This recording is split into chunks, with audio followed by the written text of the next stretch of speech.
imagine waking up one morning and you just realize that every single load-bearing pillar in your life has suddenly turned to dust. Yeah, just completely gone. Right. Your physical security, gone. Your emotional anchor, gone. Your financial stability is just erased overnight. It's an unimaginable level of vulnerability. Exactly. And if you've ever had a moment where your entire support network vanished, you start to understand the sheer, terrifying gravity of what's known as the year of sorrow. Which is really the crucible of this entire narrative. It is. So, welcome to today's deep dive. We are exploring the life of Prophet Muhammad, specifically focusing on the legacy of the greatest man who ever lived, but looking at him during his absolute darkest hour. Right, because to understand his ultimate resilience, we have to look at the moments of most profound heartbreak. We're dropping right into the period. And I think to really grasp the legendary heights this narrative reaches, we have to ground ourselves in those agonizing lows. The emotional stakes here are they're the lens through which we have to view everything else. We're examining a man who hits a point of complete structural collapse in his earthly life. Yeah. So the question driving us today is about momentum. Like, how do you continue a monumental mission when the very society you are trying to save actively strips away every mechanism of your survival? That's the core of it.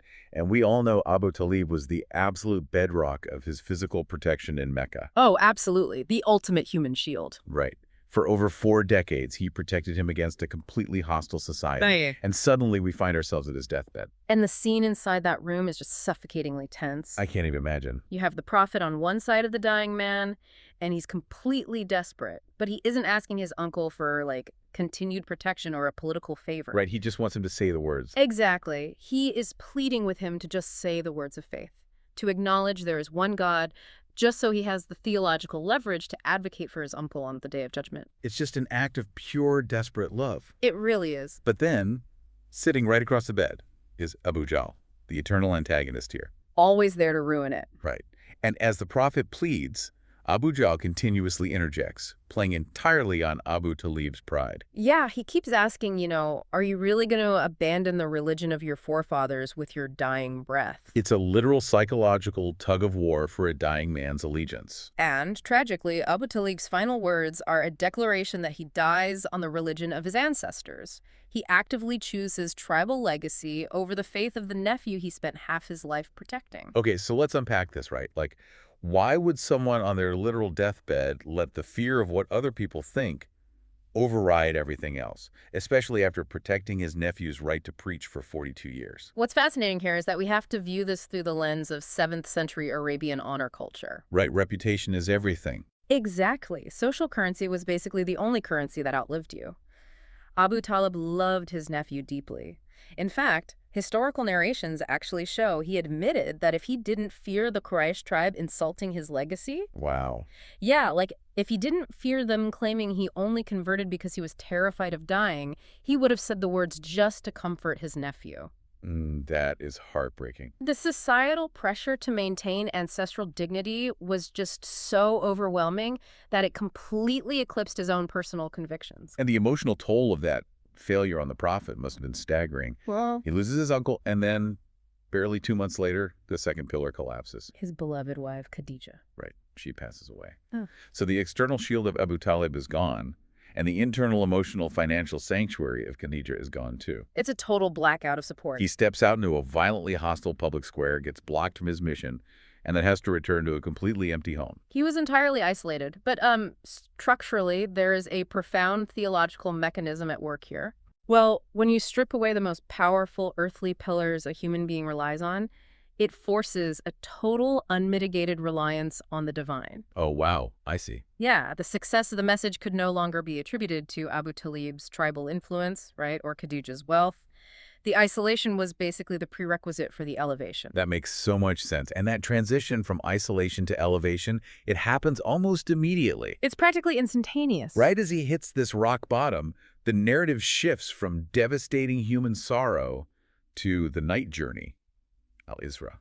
And the preparation for this journey completely defies all physical laws. The chest opening, right? Exactly. The narrations detail that the prophet's chest was opened by an angel, his heart was physically removed, washed in a golden basin of faith, and then returned. Which sounds intense, but there's a reason for it. Right, you have to consider the logic. A human heart operating on, standard human hardware. Like the base model. Exactly. It cannot process the cosmic realities he was about to witness.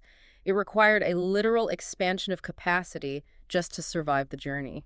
And then we get the introduction of the Barak. Yes, the mount. The text described this creature as smaller than a horse, larger than a donkey, blindingly white.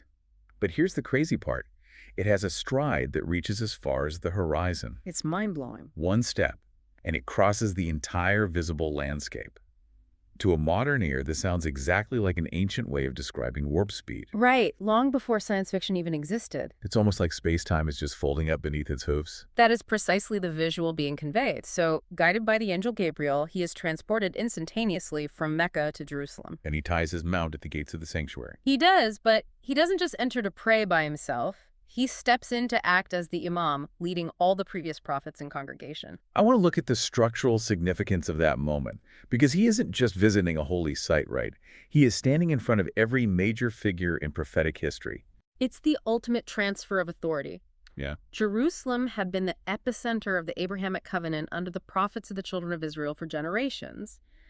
By stepping forward to lead them, custodianship of the Holy Land and that spiritual legacy is formally passing to the final prophet. Like passing the torch. Exactly.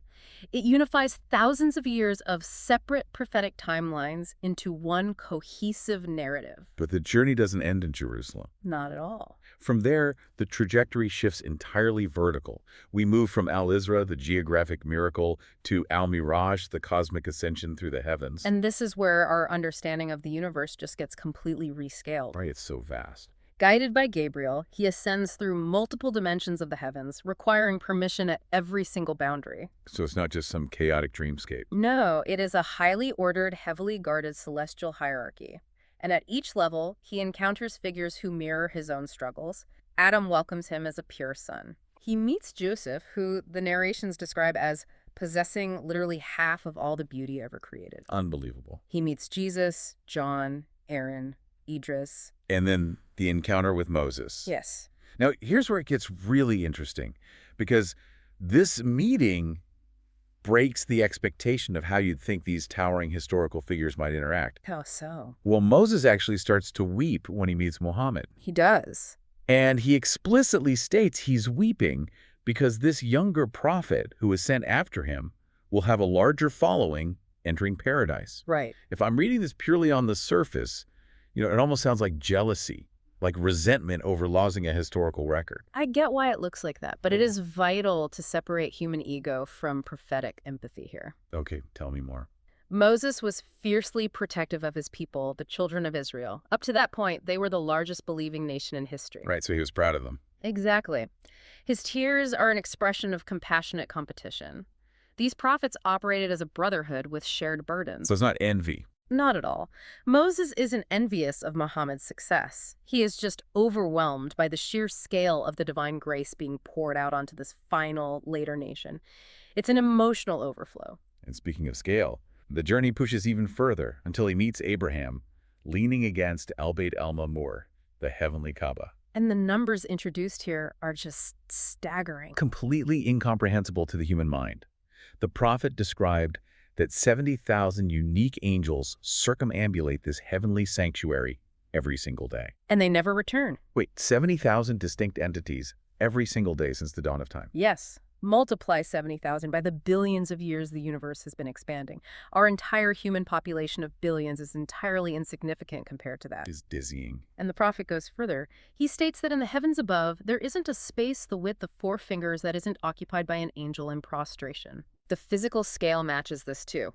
He described our entire known universe, every star, every galaxy we can see through a telescope, compared to the second heaven above it, as nothing more than a tiny ring tossed into an endless desert.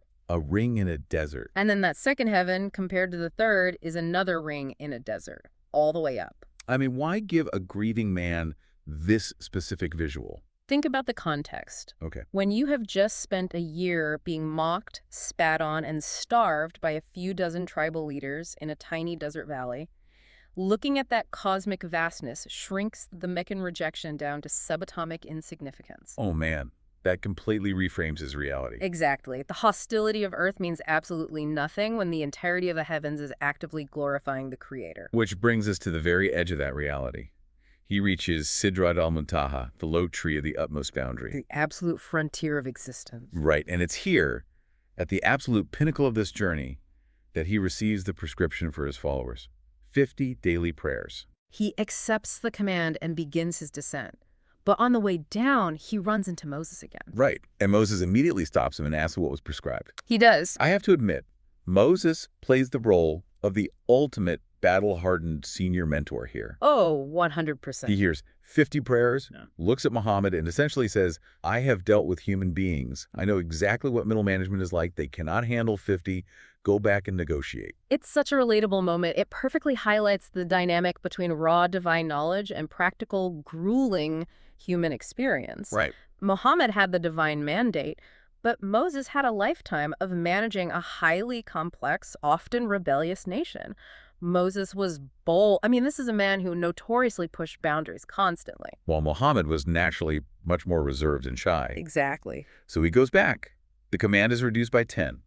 He returns to Moses, who says it's still too much. Not enough of a discount. Right. Over and over he goes back, from 40 to 30, 20 to 10, until it is finally reduced to 5 daily prayers. And even then, Moses insists 5 is too heavy. But the prophet admits he's simply too ashamed to keep asking for further reductions. Yeah, he reached his limit. So a divine decree establishes that the believers will perform 5 prayers, but they will be credited with the spiritual weight of 50.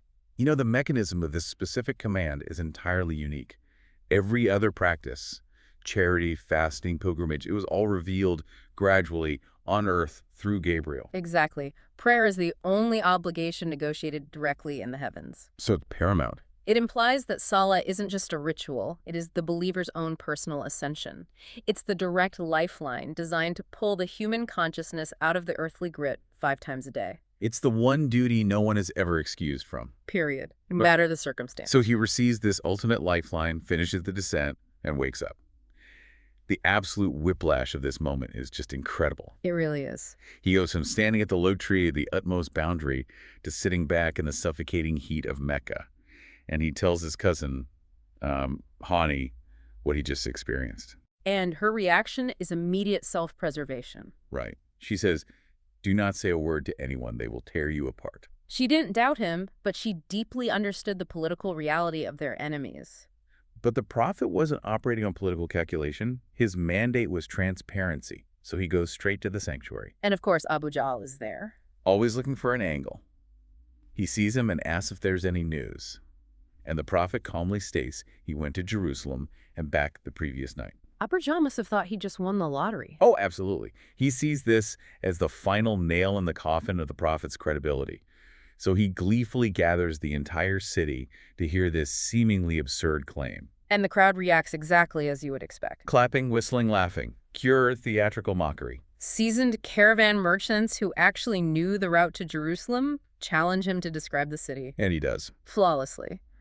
The narrations state that a vision of Jerusalem was presented before his eyes, allowing him to describe its architecture, its gates, its walls. The merchants must have been stunned. They were silenced by the accuracy. But then he provides forensic evidence. Why? The lost caravan. He describes a specific Meccan caravan he passed on his return flight. He details a camel that wandered off, the exact container of water he drank from, and exactly when they would arrive back in Mecca. So the Meccans ride out, intercept the caravan, and every single detail is perfectly corroborated. Down to the last drop of water. Yet they still dismiss it as dark magic. So what does this all mean? How does a fledgling, heavily persecuted movement survive a claim that defies all physical logic? If we connect this to the bigger picture, the survival of the movement pivoted on a monumental shift in how human beings process truth. And it started with his closest friend, Abu Bakr. Yes. When the crowd was laughing, someone ran to Abu Bakr, basically hoping to see his faith finally break. They asked him, "Did you hear your friend claims he went to Jerusalem and back in a single night?" And Abu Bakr doesn't hesitate. Not for a second. He doesn't try to rationalize the physics of it. He simply said, if he said it, then it is the truth. If he said it. That conditional statement is everything. It birthed an entirely new intellectual framework.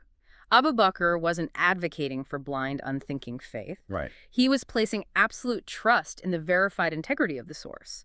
Because Abu Bakr established the condition of, if he said it, subsequent generations of Islamic scholars developed an unprecedented, rigorous system of historical verification. Shifting away from just blindly accepting stories? Exactly. They realized the content of a claim matters less than the unbroken, verifiable integrity of the chain of transmission. This moment of extreme mockery in Mecca is the conceptual genesis of the entire science of hadith verification. That is a staggering intellectual legacy. It really is. But returning to the ground reality, all that undeniable evidence didn't soften the Meccans.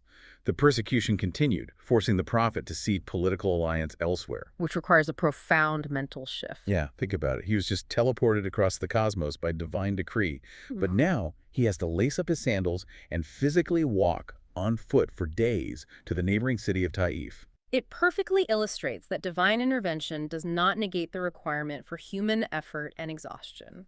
So he walks to Taif with his companion Zayd, seeking an audience with the three ruling brothers of the city. And the cruelty of their rejection it's honestly hard to read. It is. The first brother says he will tear the covering of the Kaaba if God actually chose Muhammad.